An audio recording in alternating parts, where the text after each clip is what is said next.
നമ്മൾ റോമർക്ക് എഴുതിയ ലേഖനമാണ് പഠിച്ചുകൊണ്ടിരിക്കുന്നത്. റോമർക്ക് എഴുതിയ ലേഖനം 8-ാം അധ്യായത്തിൻ്റെ 17 വരെയുള്ള വാക്യങ്ങൾ നാം ചിന്തിക്കുകയുണ്ടായി. ഇന്ന് 17-ാം വാക്യത്തിൻ്റെ 2-ാം ഭാഗവും 18-ാമത്തെ വാക്യവും നമുക്ക് ദൈവസന്നിധിയിൽ ധ്യാനിക്കുന്നതിനായിട്ട് എടുക്കാം. 17-ാമത്തെ വാക്യത്തിൽ നാം വായിക്കുന്നത്, നാം മക്കളെങ്കിലോ അവകാശികളുമാകുന്നു, ദൈവത്തിൻ്റെ അവകാശികളും ക്രിസ്തുവിന് കൂട്ടവകാശികളും തന്നെ. അതിനുശേഷം അതിൻ്റെ 2-ാം ഭാഗത്ത് നാം വായിക്കുന്നത്, നാം അവനോടുകൂടെ തേജസ്കരിക്കപ്പെടേണ്ടതിന് അവനോടുകൂടെ കഷ്ടം അനുഭവിച്ചാൽ അത്രേ. അവനോടുകൂടെ തേജസ്കരിക്കപ്പെടേണ്ടതിന് അവനോടുകൂടെ കഷ്ടം അനുഭവിച്ചാൽ അത്രേ. 18-ാം വാക്യത്തിൽ നാം വായിക്കുന്നത്, നമ്മിൽ വെളിപ്പെടുവാനുള്ള തേജസ് വിചാരിച്ചാൽ ഈ കാലത്തിലെ കഷ്ടങ്ങൾ സാരമില്ല എന്ന് ഞാൻ എണ്ണുന്നു. അപ്പോൾ നമ്മുടെ തേജസ്കരണം അത് കർത്താവായ യേശു ക്രിസ്തുവിനോട് കൂടെ ഉള്ള ഒരു തേജസ്കരണമാണ്. അതിന് ഒരു വ്യവസ്ഥയായിട്ടാണ് യഥാർത്ഥത്തിൽ ഈ കഷ്ടം എന്ന് പറയുന്നത് ഇവിടെ രേഖപ്പെടുത്തിയതായി നാം കാണുന്നു. കർത്താവായ യേശു ക്രിസ്തുവിനോട് കൂടെ തേജസ്കരിക്കപ്പെടേണ്ടതിന് അവനോടുകൂടെ കഷ്ടം അനുഭവിച്ചാലത്രേ. എന്നാൽ ഇതേ അധ്യായം നാം തുടർന്ന് പഠിക്കുമ്പോൾ അവിടെ മുന്നറിഞ്ഞവരെ വിളിച്ചവരെ നീതീകരിച്ചവരെ തേജസ്കരിച്ചും ഇരിക്കുന്നു എന്ന് നമ്മൾ വായിക്കുന്നുണ്ട്. അത് നിത്യതയുടെ തലത്തിൽ എഴുതപ്പെട്ടിട്ടുള്ളതായ വാക്യമാണ്. എന്നാൽ തേജസ്കരണം എന്ന് പറയുന്നത് നമുക്ക് വരുവാനായിട്ടുള്ള ക്രിസ്തീയ ജീവിതത്തിൻ്റെ അന്ത്യത്തിൽ കർത്താവായ യേശു ക്രിസ്തുവിനോട് കൂടെ നാം ആയിത്തീരുന്നതായിട്ടുള്ള ഒരു സമയത്തെക്കുറിച്ചാണ് എന്നുള്ളത് നമുക്കറിയാമല്ലോ. അപ്പോൾ അവനോടുകൂടെ തേജസ്കരിക്കപ്പെടണമെങ്കിൽ അവനോടുകൂടെ കഷ്ടം അനുഭവിക്കണം എന്നാണ് ഇവിടെ നമ്മൾ 17-ാമത്തെ വാക്യത്തിൽ വായിക്കുന്നത്. എന്ന് വെച്ചാൽ അതിൻ്റെ അർത്ഥം എന്താ? കർത്താവായ യേശു ക്രിസ്തുവിനോട് കൂടെ കഷ്ടം അനുഭവിക്കുന്നില്ലെങ്കിൽ അവനോട് കൂടെയുള്ള ഒരു തേജസ്കരണവും നമുക്ക് ഈ ലോകത്തിൽ ലഭിക്കുകയില്ല എന്നാണ്. ഈ ലോകത്തിലല്ല, നമുക്കും അങ്ങനെ ഒരു തേജസ്കരണം ലഭിക്കുകയില്ല. അപ്പോൾ കഷ്ടം എന്ന് പറയുന്നത് ക്രിസ്തീയ ജീവിതത്തിൻ്റെ ഒഴിവാക്കാൻ പറ്റാത്തതായിട്ടുള്ള അവിഭാജ്യ ഘടകമാണ്. ഇന്ന് എന്തെങ്കിലും കഷ്ടമൊക്കെ വന്നാൽ പെട്ടെന്ന് തന്നെ ആളുകൾ നിരാശരായി പോവുകയോ ഈ കഷ്ടങ്ങൾ മാറിപ്പോകേണ്ടതിന് വേണ്ടി എന്തെല്ലാം തലത്തിൽ ഏതെല്ലാം കാര്യങ്ങൾ ചെയ്യുവാനായിട്ട് നമ്മുടെ ബുദ്ധിയിലും അല്ല എങ്കിൽ പ്രാർത്ഥനയിലൂടെയും ഉപവാസത്തിലൂടെയും ഒക്കെ നമ്മൾ നാനാവിധ വഴികൾ തേടുന്നുണ്ട് എന്നുള്ളത് ഒരു യാഥാർത്ഥ്യമാണ്. എന്നാൽ കഷ്ടത്തെ ഒഴിവാക്കിക്കൊണ്ട് ഒരു തേജസ്കരണമില്ല.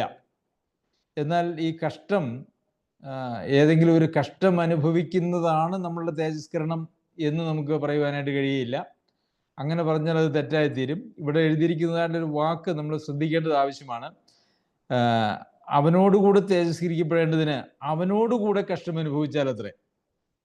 അപ്പം നാം അനുഭവിക്കുന്നതായിട്ടുള്ള കഷ്ടങ്ങൾ കർത്താവായ യേശു ക്രിസ്തുവിനോട് കൂടെ അനുഭവിക്കുന്ന കഷ്ടങ്ങളാണെങ്കിൽ മാത്രമേ അത് തേജസ്കരണത്തിലേക്ക് നയിക്കുകയുള്ളൂ. ഈ ലോകത്തിൽ പലവിധ കഷ്ടങ്ങളുണ്ട്. പല കാരണങ്ങൾ കൊണ്ട് നമുക്ക് കഷ്ടങ്ങൾ വരാം. നമ്മളുടെ പിടിപ്പുകേട് കൊണ്ടോ അല്ലെങ്കിൽ നമ്മുടെ എന്തെങ്കിലും കുഴപ്പങ്ങൾ കൊണ്ടും നമുക്ക് കഷ്ടങ്ങൾ വരാം. അത് കർത്താവായ യേശു ക്രിസ്തുവിനോട് കൂടെ അനുഭവിക്കുന്ന ഒരു കഷ്ടമല്ല എന്നുള്ളത് നമുക്കറിയാം. എന്നാൽ കർത്താവായ യേശു ക്രിസ്തുവിലുള്ള വിശ്വാസവും പിന്നെ നിത്യതയെ സംബന്ധിക്കുന്ന പ്രത്യാശയും നിമിത്തം നാം ഈ ലോകത്തിൽ കഷ്ടം അനുഭവിക്കുമ്പോൾ അത് ക്രിസ്തുവിനോട് കൂടെ കഷ്ടം അനുഭവിക്കുന്നതിന് തുല്യമാണ് എന്ന് നമുക്ക് മനസ്സിലാക്കുവാനായിട്ട് സാധിക്കും. അവനോട് കൂടെ നമ്മൾ കഷ്ടം അനുഭവിക്കണം. അപ്പോൾ കർത്താവായ യേശു ക്രിസ്തു 2000 വർഷങ്ങൾക്ക് മുമ്പാണ് ഈ ലോകത്തിൽ ജീവിച്ചത്, മരിച്ചത്, കഷ്ടം സഹിച്ചത് എന്നുള്ളത് നമുക്കറിയാമല്ലോ. എന്നാൽ അങ്ങനെ 2000 വർഷം മുമ്പ് ജീവിച്ചതായ കർത്താവിനോട് കൂടെ നമുക്ക് ഇപ്പോഴെങ്ങനെയാണ് കഷ്ടം സഹിക്കുവാനായിട്ട് കഴിയുക? യഥാർത്ഥത്തിൽ നാം നമ്മെ തന്നെ കർത്താവിൻ്റെ ഒരു ആലയമായിട്ട്, ദൈവത്തിൻ്റെ ഒരു ആലയമായിട്ട് കൊടുക്കുമ്പോൾ കർത്താവ് നമ്മിൽ വസിക്കുന്ന ഒരു ജീവിതമാണ് ക്രിസ്തീയ ജീവിതം എന്ന് നാം പല പ്രാവശ്യം അതിനെക്കുറിച്ച് ചിന്തിച്ചിട്ടുണ്ട്. അപ്പോൾ നാം കഷ്ടം അനുഭവിക്കുമ്പോൾ യഥാർത്ഥത്തിൽ നമ്മിൽ വസിക്കുന്നതായിട്ടുള്ള ദൈവവും നമ്മോട് കൂടെ ഉണ്ട് എന്നുള്ളത് കൊണ്ട് അവനോട് കൂടെ കഷ്ടം അനുഭവിക്കുക എന്ന് പറയുന്നത് ഒരു യാഥാർത്ഥ്യമാണ്, അതൊരു സങ്കല്പമല്ല. അപ്പോൾ നാം ഏത് കഷ്ടത്തിലൂടെ കടന്നു പോയാലും അത് കർത്താവായ യേശു ക്രിസ്തുവിനോട് കൂടെ, അത് സുവിശേഷത്തെ പ്രതിയോ വിശ്വാസ ജീവിതത്തെ പ്രതിയോ ആണ് എങ്കിൽ അത് കർത്താവിനോട് കൂടെ കഷ്ടം സഹിക്കുന്ന ഒരവസ്ഥയാണ്. അങ്ങനെയാണ് എങ്കിൽ മാത്രമേ നമുക്ക് തേജസ്കരിക്കപ്പെടുവാനായിട്ട് സാധിക്കുകയുള്ളൂ എന്നാണ്. അപ്പോൾ നമ്മളിൽ കർത്താവ് വസിക്കുന്നുവെങ്കിൽ നമ്മെ കഷ്ടങ്ങളിലൂടെ കടത്തി വിടുന്നതും ഒരു ദൈവിക പരിപാടിയാണ് എന്നുള്ളത് നാം തീർച്ചയായിട്ടും മനസ്സിലാക്കേണ്ടത് ആവശ്യമുണ്ട്. പലപ്പോഴും ജീവിതത്തിൽ കഷ്ടങ്ങൾ വരുമ്പോൾ അത് എന്തുകൊണ്ട് എന്നുള്ള ഒരു ചോദ്യം ഒരുപക്ഷെ നമ്മുടെ ജീവിതത്തിൽ ഉള്ള എന്തെങ്കിലും അപര്യാപ്തതകളുടെ കാരണമാണോ, അല്ലെങ്കിൽ ഏതെങ്കിലും പാപം മുഖാന്തരമാണോ എന്നൊക്കെയാണ് ആദ്യമേ അതിനെക്കുറിച്ച് ചോദ്യം വരുന്നത്. അങ്ങനെയും നമ്മുടെ ജീവിതത്തിൽ ബാലശിക്ഷ എന്നുള്ള നിലയിൽ നമുക്ക് വരാനായിട്ടുള്ള സാധ്യത ഉണ്ട് എന്നുള്ളതൊരു യാഥാർത്ഥ്യമാണ്. ഇനി അങ്ങനെ അല്ലെങ്കിൽ പോലും കഷ്ടങ്ങളിലൂടെയാണ്, ക്രിസ്തുയേശുവിനോട് കൂടെയുള്ള കഷ്ടങ്ങൾ സഹിച്ചാണ് കർത്താവിനോട് കൂടെ ഒരു തേജസ്കരണം നമുക്ക് വാഗ്ദത്തം ചെയ്തിരിക്കുന്നത്. പിന്നെ അങ്ങനെ കഷ്ടം അനുഭവിക്കണം. നമ്മൾ വെളിപ്പെടുവാനുള്ള തേജസ് വിചാരിച്ചാൽ ഈ കാലത്തെ കഷ്ടങ്ങൾ സാരമില്ല എന്ന് ഞാൻ എണ്ണുന്നു. അപ്പോൾ ഈ കഷ്ടങ്ങൾ സാരമുണ്ടോ ഇല്ലയോ എന്നുള്ളതാണ് അടുത്ത ചോദ്യം. എനിക്ക് സഹിക്കാൻ പറ്റുന്നതാണോ സഹിക്കാൻ പറ്റാത്തതാണോ ഈ കഷ്ടങ്ങളെ സംബന്ധിക്കുന്ന നമ്മുടെ കാഴ്ചപ്പാട് എന്താണ് എന്ന് നാം പരിശോധിച്ചാൽ അതാണ് നമ്മളെ ഈ ലോക ജീവിതത്തിൽ ഈ കഷ്ടം സഹിക്കുന്നതിന് നമ്മളെ പ്രാപ്തരാക്കുന്നത്. അപ്പോൾ നമ്മെ കഷ്ടം സഹിക്കുവാൻ പ്രാപ്തരാക്കുന്ന കാര്യം എന്ന് പറയുന്നത് നമ്മളിൽ വെളിപ്പെടുവാനുള്ള തേജസ് വിചാരിച്ചാൽ, അപ്പോൾ നമ്മിൽ വെളിപ്പെടുവാനുള്ള ഒരു തേജസ് നാം എപ്പോഴും നമ്മുടെ ഹൃദയത്തിൽ സൂക്ഷിക്കുമ്പോൾ, അത് നാം ഓർക്കുമ്പോൾ നമുക്ക് ഈ ലോകത്തിലെ കഷ്ടങ്ങൾ അത് എന്തു തന്നെയാണെങ്കിലും അത് ഒരു പ്രശ്നമല്ല, അത് സാരമില്ല എന്ന് നമുക്ക് എണ്ണുവാനായിട്ട് സാധിക്കും. ഈ ലോകത്തിൽ മനുഷ്യർക്ക് വരുന്നതായിട്ടുള്ള ഏറ്റവും വലിയ കഷ്ടം പോലും സാരമില്ല എന്ന് എണ്ണുവാൻ തക്കവണ്ണം അത്രയേറെ വലിയ ഒരു തേജസ്സാണ് ദൈവമക്കൾക്കായിട്ട് നിത്യതയിൽ ഒരുക്കിയിരിക്കുന്നത്. ആ തേജസ്സിൻ്റെ മഹിമ അല്ലെങ്കിൽ മഹത്വം അത് ഈ ലോകത്തിലെ ഒരു കഷ്ടത്തോടും നമുക്ക് താരതമ്യം ചെയ്യാനായിട്ട് കഴിയുകയില്ല എന്നുള്ളതാണ് ഇവിടെ പൗലോസ് അപ്പോസ്തലൻ ഈ വാക്കുകളിലൂടെ നമുക്ക് വെളിപ്പെടുത്തുന്നത്. അതുകൊണ്ട് തന്നെയാണ് പൗലോസ് അപ്പോസ്തലൻ ഇത് പഠിപ്പിക്കുക മാത്രമല്ല, തൻ്റെ ജീവിതത്തിൽ താൻ കടന്നുപോയതായിട്ടുള്ള നാനാവിധമായ കഷ്ടങ്ങളുടെ ഒരു പട്ടിക തന്നെ നാം കൊരിന്ത്യർക്ക് എഴുതിയ 2-ാം ലേഖനം 11-ാം അധ്യായത്തിൽ വായിക്കുന്നുണ്ട്. അതൊക്കെ സഹിക്കുമ്പോഴും പൗലോസ് അപ്പോസ്തലൻ ധൈര്യമായിട്ട് നിൽക്കുന്നത് ഈ ഒരു കാരണമാണ്. എന്താണ്? നമ്മൾ വെളിപ്പെടുവാനുള്ള തേജസ് വിചാരിച്ചാൽ. പ്രിയമുള്ളവരെ, നാം ഏത് കഷ്ടങ്ങളിലൂടെ ഈ ലോകത്ത് കടന്നു പോയാലും അതിലെ കൂടെ കടന്നു പോകുന്നതിന് നമ്മളെ പ്രാപ്തരാക്കുന്ന, ആ കഷ്ടങ്ങളിൽ നമ്മെ ആശ്വസിപ്പിക്കുന്ന, തകർന്നു പോകാതെ നമ്മളെ സൂക്ഷിക്കുന്നതായിട്ടുള്ള യാഥാർത്ഥ്യം എന്ന് പറയുന്നത് നമുക്ക് മുമ്പിൽ വെച്ചിരിക്കുന്നതായിട്ടുള്ള തേജസ് എന്നുള്ളത് മാത്രമാണ്. നാം പലപ്പോഴും കഷ്ടങ്ങളിലേക്കാണ്, എന്തെങ്കിലും പ്രതിസന്ധി വരുമ്പോൾ നമ്മൾ പ്രതിസന്ധിയിലേക്കാണ് നോക്കുന്നത്. അപ്പോൾ നമുക്കത് താങ്ങാനായിട്ട് കഴിയുകയില്ല. എന്നാൽ കഷ്ടങ്ങളും പ്രതിസന്ധികളും വരുമ്പോൾ നാം ആ തേജസ്സിലേക്ക് നോക്കുകയാണെങ്കിൽ നമുക്ക് ഏത് കഷ്ടവും ഈ ലോകത്ത് താങ്ങുവാനായിട്ട് സഹിക്കുവാനായിട്ട് നമുക്ക് കഴിയും. ഈ കഷ്ടങ്ങളെക്കുറിച്ച് പറയുമ്പോൾ പ്രധാനമായും 3 തരത്തിലുള്ള കഷ്ടങ്ങളാണ് വിശ്വാസികൾ ഈ ലോകത്തിൽ അഭിമുഖീകരിക്കുന്നത്. 3 തലത്തിലുണ്ട്. ഒന്ന്, ഈ കർത്താവായ യേശു ക്രിസ്തുവിലുള്ള വിശ്വാസത്തെ പ്രതി മറ്റ് മനുഷ്യരിൽ നിന്നും ഭരണാധികാരികളിൽ നിന്നും നമ്മൾ അനുഭവിക്കാൻ സാധ്യതയുള്ള ഒരു കഷ്ടങ്ങളുടെ ഒരു പട്ടികയുണ്ടല്ലോ. പൗലോസ് അപ്പോസ്തലൻ അങ്ങനെയുള്ള കഷ്ടങ്ങളിലൂടെ കടന്നു പോയിട്ടുണ്ട്. ഇന്നും ലോകത്ത് അനേക സ്ഥലങ്ങളിലും നമ്മുടെ രാജ്യത്തും അങ്ങനെയുള്ള പ്രശ്നങ്ങൾ നിലനിൽക്കുന്നുണ്ട്. നമ്മുടെ രാജ്യം ഒരു മതേതര രാജ്യമായിരുന്നതുകൊണ്ട് അടുത്ത കാലഘട്ടം വരെ അങ്ങനത്തെ കഷ്ടങ്ങൾ വളരെ കുറവായിരുന്നു. എന്നാൽ ഈ അടുത്ത സമയത്ത് ആ നിലയിലുള്ള കഷ്ടങ്ങൾ വളരെ കൂടി വന്നിട്ടുണ്ട്. അപ്പോൾ അത് സുവിശേഷത്തെ പ്രതി ഭരണതലത്തിലും അതുപോലെ തന്നെ മറ്റ് ആളുകളും നമ്മളോട് എതിർക്കുന്നതായിട്ടുള്ള നിലയിൽ നമുക്ക് കഷ്ടം അനുഭവിക്കുവാനായിട്ട് സാധ്യതയുണ്ട്. പിന്നെ രണ്ടാമത്തെ തലത്തിലുള്ള കഷ്ടം എന്ന് പറയുന്നത് നമ്മളുടെ ജീവിതത്തിൽ നാം അഭിമുഖീകരിക്കുന്ന ഭൗതിക പ്രശ്നങ്ങളാണ്. അതിനകത്ത് നമുക്ക് രോഗങ്ങൾ വരാം, സാമ്പത്തികമായിട്ടുള്ള പ്രശ്നങ്ങൾ വരാം, അതുപോലെ നാനാവിധമായിട്ടുള്ള കാര്യങ്ങൾ നമുക്ക് ഈ ലോകത്തിൽ കാണുവാനായിട്ട് സാധിക്കും. അത്തരം കഷ്ടങ്ങളുണ്ട്. പൗലോസ് അപ്പോസ്തലൻ അങ്ങനെയും കഷ്ടങ്ങളിലൂടെ കടന്നു പോയിട്ടുള്ള ആളായിരുന്നു. പട്ടിണി, പലവട്ടം ഉറക്കിളപ്പ്, അതുപോലെ തന്നെ തൻ്റെ ശരീരത്തിൽ തന്നെ ഉണ്ടായിരുന്നതായ ഒരു ശൂലം എന്ന് പറയുന്നത് അതും ഒരു രോഗമായിരുന്നു എന്നാണ് അതിനെക്കുറിച്ച് നമ്മൾ വായിക്കുന്നത്, മനസ്സിലാക്കുന്നത്. അങ്ങനെ രണ്ടാമത്തെ തലത്തിലുള്ളതായ കഷ്ടങ്ങൾ നമ്മുടെ ജീവിതം, ഭൗതിക ഈ ലോകത്തെ ജീവിതം സംബന്ധിച്ചുള്ളതായ പ്രശ്നങ്ങളാണ്. എന്നാൽ അതും ഒരുപക്ഷെ എല്ലാവർക്കും ഒരേ നിലയിലായിക്കൊള്ളണമെന്നില്ല.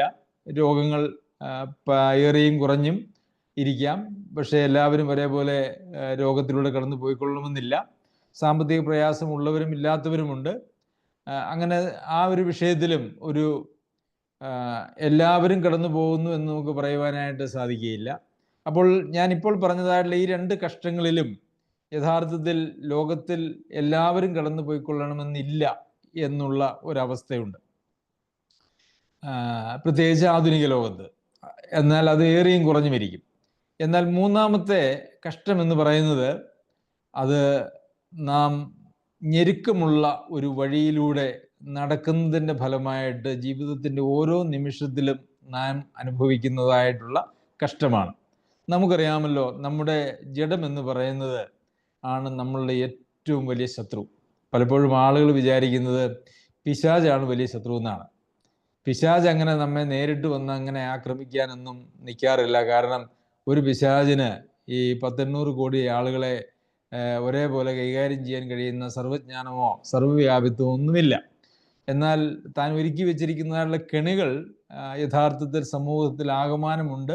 തൻ്റെ സ്വാധീനത്തിലാണ് ഈ ലോകത്തിലുള്ളത് എല്ലാം എന്നുള്ളത് നമുക്കറിയാം.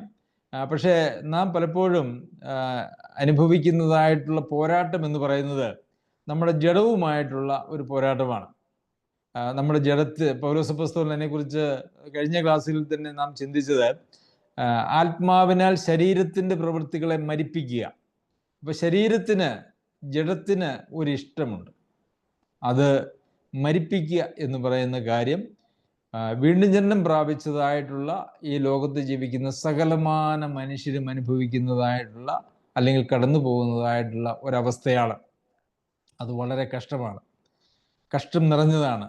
നമുക്ക് ദൈവനാമത്തെ പ്രതി, വിശ്വാസത്തെ പ്രതി ഈ ലോകത്തിൽ ഒരുപക്ഷെ മറ്റ് ആളുകൾ ജീവിക്കുന്നത് പോലെയുള്ള ഒരു ജീവിതം ജീവിക്കുവാൻ നമുക്ക് കഴിയുകയില്ല. മറ്റാളുകൾ ഇടപെടുന്നത് പോലെ ഇടപെടുവാൻ, സംസാരിക്കുവാൻ ഒന്നും നമുക്ക് അനുവാദമില്ല. നമ്മെ നിയന്ത്രിക്കുന്നത് ദൈവവചനത്തിലെ പ്രമാണങ്ങൾ ആണ്. അതുകൊണ്ട് ജഡത്തിന് പക്ഷേ അതല്ല ഇഷ്ടം. ജഡത്തിൻ്റെ ഇഷ്ടം എന്ന് പറയുന്നത് ദൈവേഷം ചെയ്യുക എന്നുള്ളതല്ല.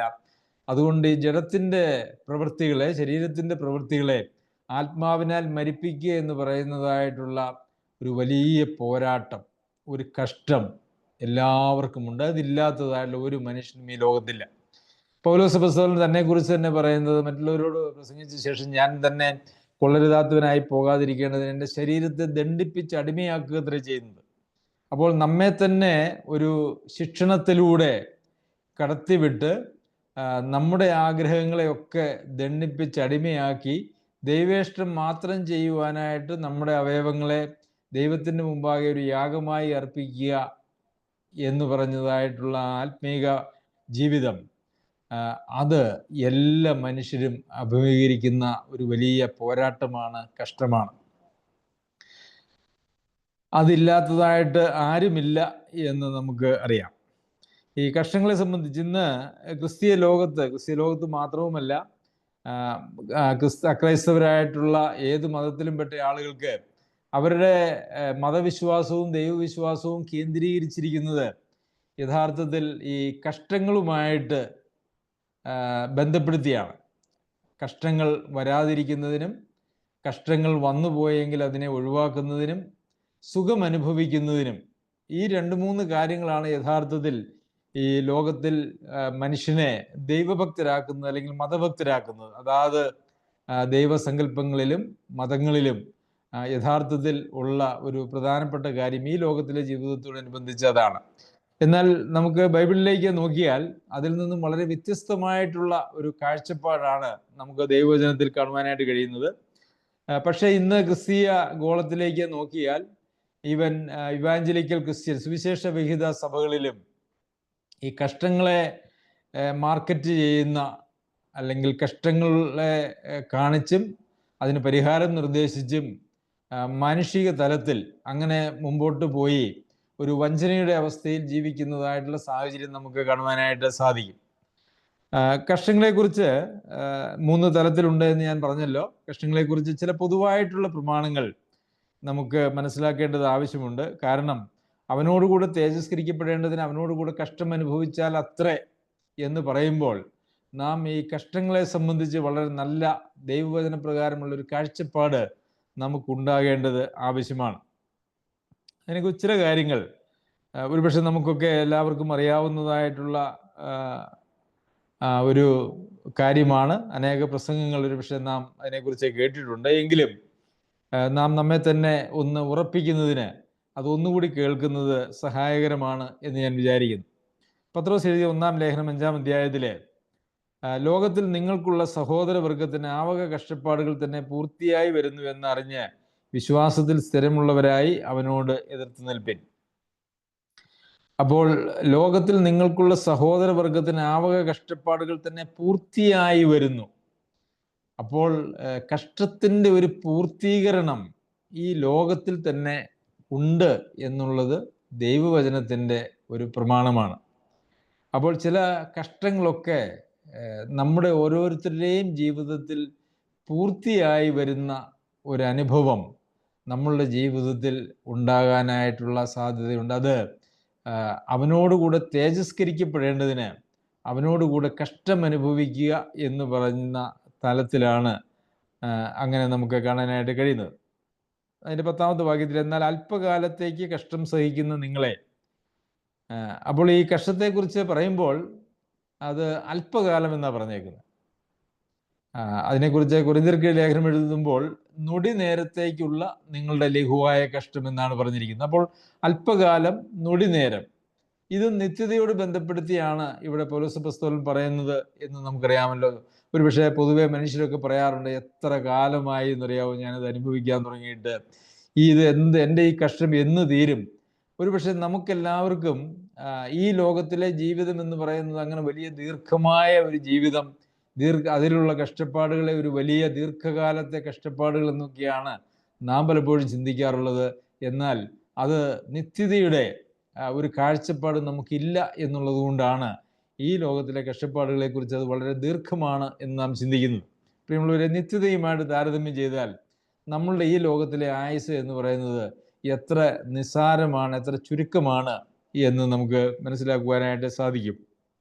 അപ്പോൾ ഞാൻ ഒത്തിരി കാലമായിട്ട് അങ്ങനെ സഹിക്കുകയാണ് എന്നോ, അല്ലെങ്കിൽ ഇതിനിപ്പോൾ എന്ന് തീരും, എന്നെ കൊണ്ട് ഇത് പറ്റില്ല എന്നൊന്നുമല്ല നമ്മൾ പറയേണ്ടത്. മറിച്ച് നാം ഇത് അല്പകാലത്തേക്ക് ഉള്ളൂ, നൊടി നേരത്തേക്ക് മാത്രമേ ഇതുള്ളൂ എന്നുള്ളതായ ആ യാഥാർത്ഥ്യത്തെ ഉൾക്കൊള്ളേണ്ടത് ആവശ്യമാണ്. ശരി, 4-ാം അധ്യായത്തിൻ്റെ പത്രോസ് എഴുതിയ ലേഖനം 1-ാം ലേഖനം 4:12 നാം വായിക്കുന്നത്, പ്രിയമുള്ളവരെ, നിങ്ങൾക്ക് പരീക്ഷയ്ക്കായി സംഭവിച്ചിരിക്കുന്ന അഗ്നിശോധനയിൽ ഒരു അപൂർവ കാര്യം നിങ്ങൾക്ക് വന്നുകൂടി എന്ന് വെച്ച് അതിശയിച്ചു പോകരുത്. അപ്പോൾ പത്രോസ് അപ്പോസ്തലൻ പറയുകയാണ്, നിങ്ങൾക്ക് സംഭവിച്ചിരിക്കുന്നതായിട്ടുള്ള ഈ അഗ്നിശോധന എന്ന് പറയുമ്പോൾ അതൊരു ചെറിയ കാര്യമല്ല. തീയിൽ കൂടെ കടന്നു പോകുന്ന തരത്തിലുള്ളതായ അത്ര ഘോരമായിട്ടുള്ള ഒരു പ്രശ്നമാണ് എന്നാണ് ആ വാക്കിൻ്റെ ഉപയോഗത്തിൽ നിന്ന് തന്നെ നമുക്ക് കാണുവാനായിട്ട് കഴിയുന്നത്. അപ്പോൾ അഗ്നിയിലൂടെ കടത്തിവിട്ട് നമ്മളെ പരിശോധിക്കുന്ന നിലയിൽ വളരെ കഷ്ടം നിറഞ്ഞതായിട്ടുള്ള ഒരു കാര്യം സംഭവിക്കുമ്പോൾ അതിനെക്കുറിച്ച് പറയുന്നത്, ഇതൊരു അപൂർവ കാര്യം നിങ്ങൾക്ക് വന്നുകൂടി എന്ന് വെച്ച് അതിശയിച്ച് പോകരുത്. ഇതൊരു അപൂർവ കാര്യമല്ല, അതിശയിക്കേണ്ടതായിട്ടുള്ള ആവശ്യമില്ല എന്ന് പറഞ്ഞാൽ അതിൻ്റെ അർത്ഥം ഇതൊരു സാധാരണ കാര്യമാണ് എന്നല്ലേ.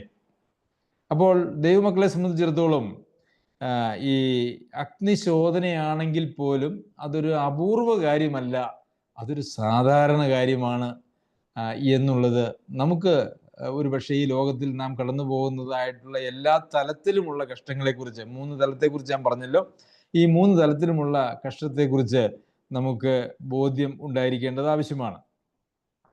പിന്നെ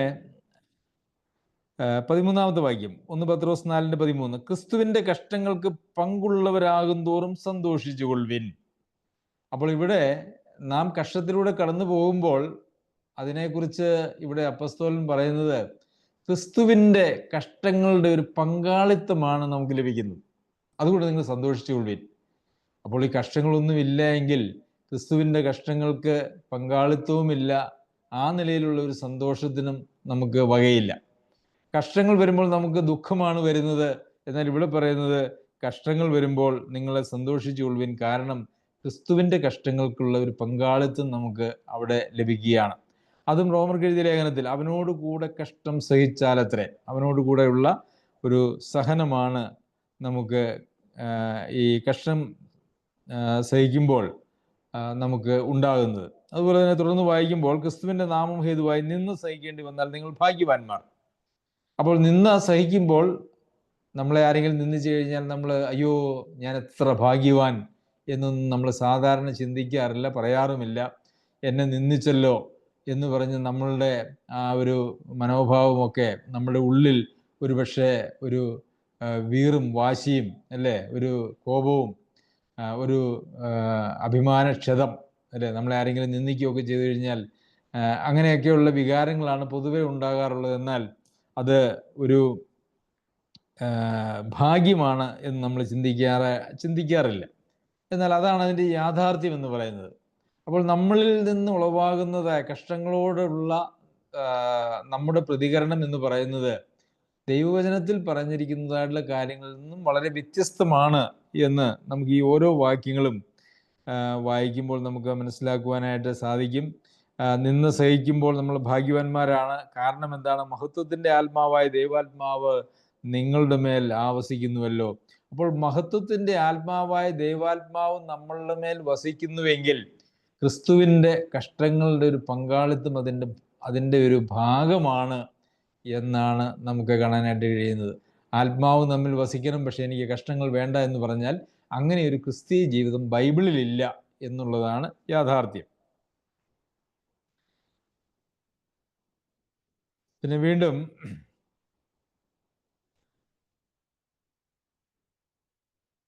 19-ാമത്തെ വാക്യത്തില് അതുകൊണ്ട് ദൈവേഷ്ടപ്രകാരം കഷ്ടം സഹിക്കുന്നവർ നന്മ ചെയ്തുകൊണ്ട് തങ്ങളുടെ പ്രാണനെ വിശ്വസ്തനായ സൃഷ്ടാവങ്കൽ പരമേൽപ്പിക്കട്ടെ.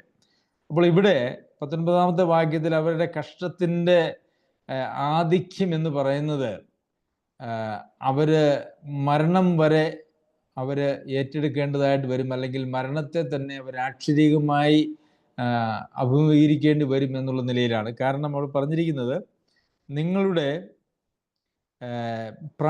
തങ്ങളുടെ പ്രാണനെ വിശ്വസ്തനായ സൃഷ്ടാവെങ്കിൽ പരമേൽപ്പിക്കട്ടെ എന്ന് വെച്ചാൽ മരിച്ചാലും എനിക്ക് കുഴപ്പമില്ല. പ്രിയമുള്ളവരെ, ഇതാണ് ഈ നമ്മിൽ വെളിപ്പെടുവാനുള്ള തേജസ് വിചാരിച്ചാൽ എന്ന് നമ്മൾ വായിക്കുന്നുണ്ടല്ലോ. നമ്മളിൽ വെളിപ്പെടുവാനുള്ള തേജസ് വിചാരിച്ചാൽ നമ്മളുടെ പ്രാണൻ പോലും നമുക്ക് വിലയേറിയതായിട്ട് തോന്നുകയില്ല. അപ്പോൾ നമ്മുടെ പ്രാണനും ഈ ലോകത്തിലെ ജീവിതമൊക്കെ നമുക്ക് വിലയേറിയതായിട്ട് തോന്നുന്നുവെങ്കിൽ അതിൻ്റെ അർത്ഥം നമ്മിൽ വെളിപ്പെടുവാനുള്ള തേജസ്സിനെ കുറിച്ചുള്ള യാതൊരു ചിന്തയും അതിനെക്കുറിച്ചുള്ള യാതൊരു കാഴ്ചപ്പാടും നമുക്കില്ല എന്നുള്ളതാണ് നമുക്ക് മനസ്സിലാക്കുവാനായിട്ട് കഴിയുന്നത്. നാം പലപ്പോഴും വായിക്കുകയും ചിന്തിക്കുകയും ചെയ്തിട്ടുള്ളൊരു വേദഭാഗമാണ് റോമർക്ക് എഴുതിയ ലേഖനം 5-ാം അധ്യായത്തിന് 3-ാം വാക്യം. കഷ്ടത സഹിഷ്ണുതയും സിദ്ധതയും പ്രത്യാശയും ഉളവാക്കുന്നു എന്നറിഞ്ഞ് നാം കഷ്ടങ്ങളിലും പ്രശംസിക്കുന്നു. കഷ്ടങ്ങളിൽ നാം സഹിക്കുന്നു എന്നല്ല, കഷ്ടങ്ങളിൽ നാം അതിനോട് പൊരുത്തപ്പെടുന്നു എന്നൊന്നുമല്ല, മറിച്ച് കഷ്ടങ്ങളിലും നാം പ്രശംസിക്കുന്നു. നമുക്ക് ഈ ലോകത്തിൽ പ്രശംസിക്കുവാനായിട്ടുള്ള ഒരു വിഷയമാണ് നാം കടന്നു പോകുന്നതായിട്ടുള്ള കഷ്ടങ്ങൾ. യാക്കോബ് എഴുതിയ ലേഖനത്തിലും എൻ്റെ സഹോദരന്മാരെ, നിങ്ങൾ വിവിധ പരീക്ഷകളിൽ അകപ്പെടുമ്പോൾ നിങ്ങളുടെ വിശ്വാസത്തിൻ്റെ പരിശോധന സ്ഥിരത ഉളവാക്കുന്നു എന്നറിഞ്ഞ് അത് ശേഷം സന്തോഷം എന്നെണ്ണുവിൻ. ഇവിടെ പറഞ്ഞിരിക്കുന്നതായിട്ടുള്ള രണ്ട് പ്രധാന കാര്യങ്ങൾ എന്ന് പറയുന്നത്, നിങ്ങൾ വിവിധ പരീക്ഷകളിൽ അകപ്പെടുമ്പോൾ, വിവിധ പരീക്ഷകളിൽ എന്ന് വെച്ച് കഴിഞ്ഞാൽ ഒന്നിലധികം നാനാവിധമായ പരീക്ഷകൾ എന്നാണ് അതിൻ്റെ അർത്ഥം. നാനാവിധ പരീക്ഷകൾ. അപ്പോൾ കൊരിന്ത്യർക്ക് എഴുതിയ 1-ാം ലേഖനത്തിൽ നമ്മൾ ഇപ്രകാരം വായിക്കുന്നുണ്ട്, എൻ്റെ 10-ാമത്തെ അധ്യായത്തിൽ, മനുഷ്യർക്ക് നടപ്പല്ലാത്ത പരീക്ഷ നിങ്ങൾക്ക് നേരിട്ടിട്ടില്ല. അപ്പോൾ മനുഷ്യർക്ക് നടപ്പുള്ളതായിട്ടുള്ള എല്ലാ പരീക്ഷകളും നമുക്ക് ഈ ലോകത്തിൽ നേരിടേണ്ടതായിട്ട് വരും. അതുതന്നെയാണ് ഇവിടെ യാക്കോബ് പറയുന്നത്, വിവിധ പരീക്ഷകളിൽ അകപ്പെടുമ്പോൾ. അപ്പോൾ നാനാവിധമായിട്ടുള്ള പരീക്ഷകൾ ഒരേ സമയത്തോ വ്യത്യസ്ത സമയത്തോ നമ്മളിൽ വരാനായിട്ടുള്ള എല്ലാ സാധ്യതയുമുണ്ട്. വിവിധ പരീക്ഷകളിൽ അകപ്പെടുമ്പോൾ എന്നാണ് പറഞ്ഞിരിക്കുന്നത്, അകപ്പെട്ടാൽ എന്നല്ല പറഞ്ഞിരിക്കുന്നത്. എന്താണ് അതിൻ്റെ അർത്ഥം? അകപ്പെടുമ്പോൾ എന്ന് പറഞ്ഞാൽ അത് നമ്മുടെ ജീവിതത്തിൻ്റെ ഒരു ഭാഗമാണ് എന്നാണ്. അകപ്പെട്ടാൽ എന്ന് പറഞ്ഞാൽ അതൊരു പക്ഷേ വരാൻ സാധ്യതയുള്ള കാര്യം എന്നുള്ള നിലയിലാണ്.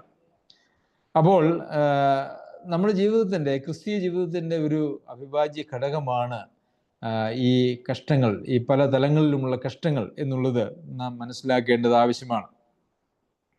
ഫിലിപ്പിയർക്ക് എഴുതിയ ലേഖനം 1-ാം അധ്യായത്തിൻ്റെ 29-ാമത്തെ വാക്യം നമുക്ക് എല്ലാവർക്കും വളരെ പരിചയമുള്ള ഒരു വാക്യമാണ്. അത് ദൈവം തന്നെ വെച്ചതാകുന്നു, ക്രിസ്തുയേശുവിൽ വിശ്വസിപ്പാൻ മാത്രമല്ല അവന് വേണ്ടി കഷ്ടം അനുഭവിപ്പാനും കൂടെ നിങ്ങൾക്ക് വരം നൽകിയിരിക്കുന്നു. അപ്പോൾ നമ്മൾ ആരെങ്കിലും, പല ആളുകളും പല വരങ്ങൾക്കും വേണ്ടി പ്രാർത്ഥിക്കാറുണ്ട്. അന്യഭാഷ കിട്ടുന്നതിന് വേണ്ടി പ്രാർത്ഥിക്കുന്നവരുണ്ട്. അങ്ങനെ എന്നാൽ മനുഷ്യരെ പ്രാർത്ഥിക്കാത്ത ചില വരങ്ങളുണ്ട്. കഷ്ടം അനുഭവിക്കുവാനായിട്ടുള്ള ഒരു വരം എനിക്ക് നൽകണം എന്ന് സാധാരണ ആരും പറയാറില്ല. സഹായിപ്പാനുള്ള വരം എന്ന് പറഞ്ഞൊരു വരമുണ്ട്.